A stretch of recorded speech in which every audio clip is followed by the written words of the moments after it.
Money began with things people valued and could use. Salt was one of the first. In ancient Rome, soldiers were paid in salt because it kept food from spoiling. That's why we call it a salary. Gold and silver were used as traded materials long before coins. Measured by weight, gold was prized for its beauty and rarity, while silver was practical for everyday exchanges due to its lower value. Both metals were durable and didn't lose their worth over time. Cowrie shells were another form of early money. They were small, light, and hard to fake. In many parts of Africa and Asia, these shells could be used to buy food, clothing, or even land. But every form of money came with problems. Bags of salt were heavy and cowries weren't enough for big trades. Weighing chunks of gold or silver was slow and tricky. People needed something smaller, lighter, and easier to use for trade.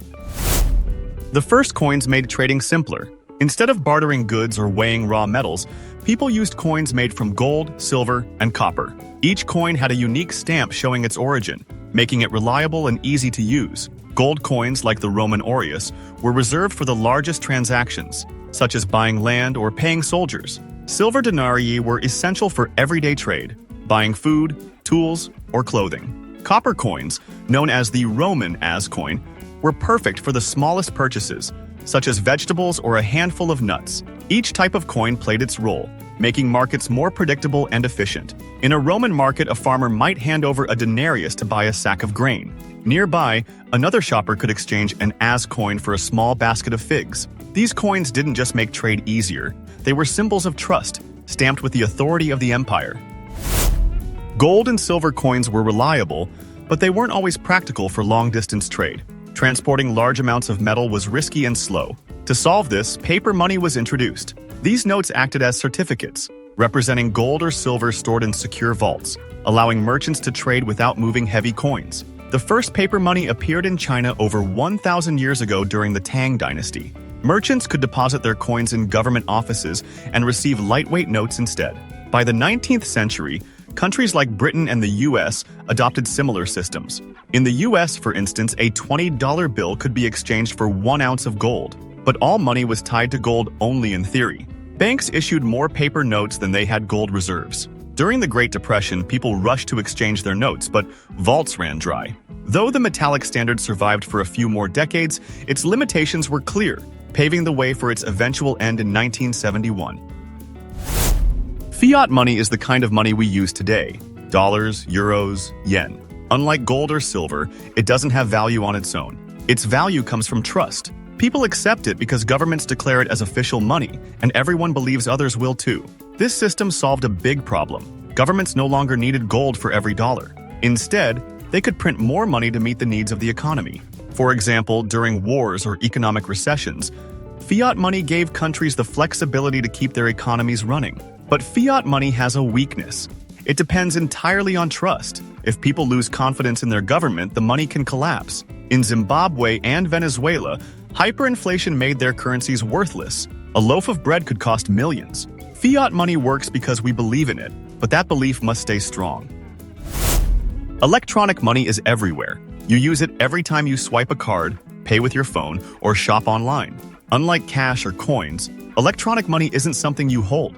It's just numbers in a computer system, moving from one account to another. Here's how it works. Let's say you buy a toy online. Your bank reduces your balance by $10 and transfers that amount to the seller's bank. No cash changes hands, but the toy still ends up at your door. The rise of electronic money made spending faster and more convenient. You don't need to carry bills or count coins. Banks and payment apps like PayPal or Apple Pay handle everything for you. But electronic money depends on technology. If systems go down or accounts get hacked, it creates big problems. Still, for most people, electronic money is the simplest way to pay for almost anything. Cryptocurrencies are a very different kind of money. They don't have any real value. No gold, no backing from a government. Their worth comes from two things. People want them, and there's a limited supply. Unlike credit cards or online payments, cryptocurrency transactions take longer and can cost more.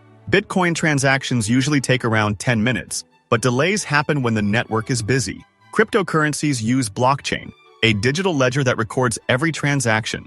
It's secure and transparent, but there's a dark side.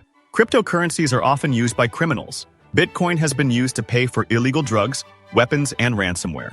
While Bitcoin and Ethereum promise freedom from banks, they come with big risks.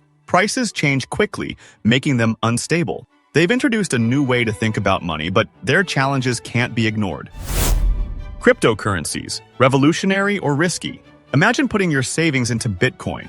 Bold move or bad idea? Hit like if you'd take the risk or comment why you wouldn't. Let's see which side wins.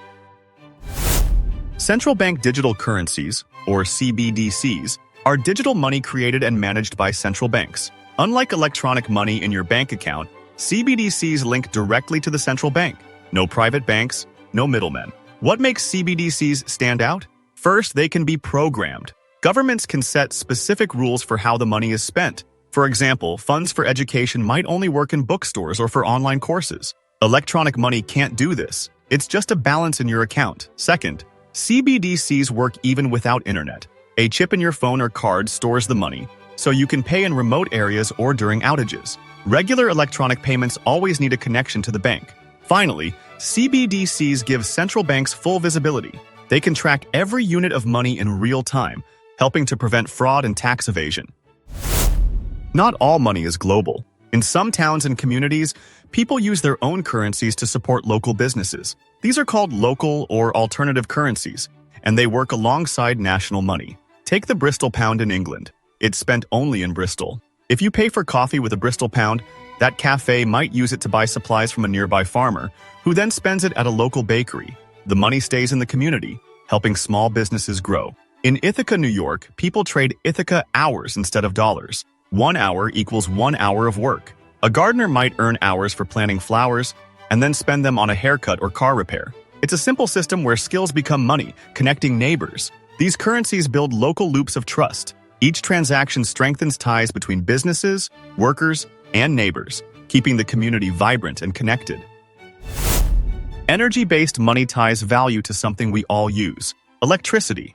1 unit equals a kilowatt hour, the same energy that powers lights, heaters, and even electric cars. In Norway, families with solar panels earn energy credits. These credits offset their electricity bills or can be traded locally for other goods and services. Picture solar panels feeding energy into the grid, and neighbors exchanging energy credits for fresh vegetables or baked bread.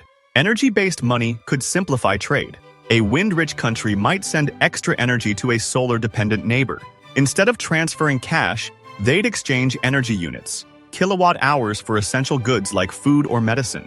Energy-based money shows how value can shift to what powers our lives. While storing and trading energy at scale is still a challenge, renewable energy growth makes this concept worth exploring.